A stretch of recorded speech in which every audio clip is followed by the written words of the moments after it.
En Zulu Delta bedankt. Nou zijn we vrij. Oh, wauw.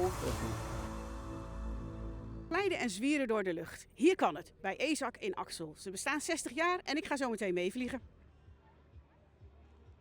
Waar de meeste jongeren kiezen voor de brommer, stappen de 15-jarigen Wout en Sam liever in het zweefvliegtuig. Ik snap zeker dat voor mensen die het nog nooit gedaan hebben, dat het toch wel eng kan zijn. Ik heb zelf, als ik eerlijk ben, nog steeds voor elke start is toch even nadenken van oké, dit moet zo gebeuren, dat moet zo gebeuren. En dat is maar goed ook, want al vrij snel mochten ze helemaal solo de lucht in. Dat was de hele tijd oefenen. En dan zegt de instructeur ineens, ja, je mag het alleen doen. En toen dacht ik van, oei, shit, nu moet ik dat alleen gaan doen. Het mooiste moment voor mij is toch als ik al het geluid uitzet en hoog in de lucht boven Zeeuws-Vlaanderen zit, in al mijn rust. Toch doe je het niet helemaal in je eentje. Je hebt elkaar nodig om een veilige vlucht te maken. Dat maakt de onderlinge band ook zo sterk. Een hele grote familie eigenlijk. Iedereen is welkom eigenlijk in deze club. En er komen mensen uit Amsterdam en dergelijke. Dus het is echt een grote samenleving eigenlijk. Ja, zeker. Dus voor 1 vliegtuig de lucht in te krijgen, stel er zit 1 iemand in het vliegtuig, heb je toch al minimaal 4 man nodig. En dan maak ik kennis met mijn piloot. Hij zit al 42 jaar in de lucht als beroepspiloot, maar ook als zweefvlieger. Dit toestel is gemaakt van hout en linnen wat er overheen gespannen is. En een staalbuisframe met een linnen om het staalbuis heen. En dat toestel is gemaakt van kunststof, glasvezel, wat in vorm gedrukt is en wat dus ook veel mooier aerodynamisch aangepast kan worden. Tijd om in te stappen. Ik mag ook een stukje zelf vliegen zometeen. Daar voel ik toch wel wat gezonde spanning bij. Oh, dat gaat wel hard. Ja, volgens mij. Hommel. Wow.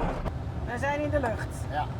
Zo, nou ga ik ietsje erboven zitten. Dan hebben we geen last van de propwash, van de propellerwind die dat vliegtuig maakt. Wow, je hebt echt goed uitzicht al hier, zeg. Ja. Ik heb de leukste baan. Ja. Hoor. Hier zie je ook het kanaal van Gent naar Terneuzen. Oh ja. Zie je onder ja. de sleper en de sluizen van Terneuzen kan je zien. Ja. De Dow Chemical en je kan over de Westerschelde kun je overkant, Vlissingen zien met de industrie daar. Ja. En Zulu Delta bedankt, nou zijn we vrij. Oh, wauw. Precies. Ga ik ietsje langzamer Oh, vliegen wauw. en je hoort gelijk. Je hoort alleen de wind, Ja. verder niks. Ja. Wat een rust. Heb je al eens iets gevaarlijks meegemaakt? Of is dit het moment om te vragen? Nee, dit is het gevaarlijkste met jou in een vliegtuig. Nee, maar ik heb in Afrika gevlogen in de buurt van onweer. En dat is wel, dat is natuurlijk, dan moet je weten wat je doet. En het voordeel daar is, omdat de lucht zo droog is, dat het onweer heel hoog zit. Dus je hebt ruimte om er langs te manoeuvreren. Ja. Ik laat hem helemaal los. Oh ja, de maar handjes, hoe? ja, mijn En nu? handjes zijn los. Ik doe niks nu met Nee, de nee, knuppel. maar een klein beetje naar rechts de knuppel.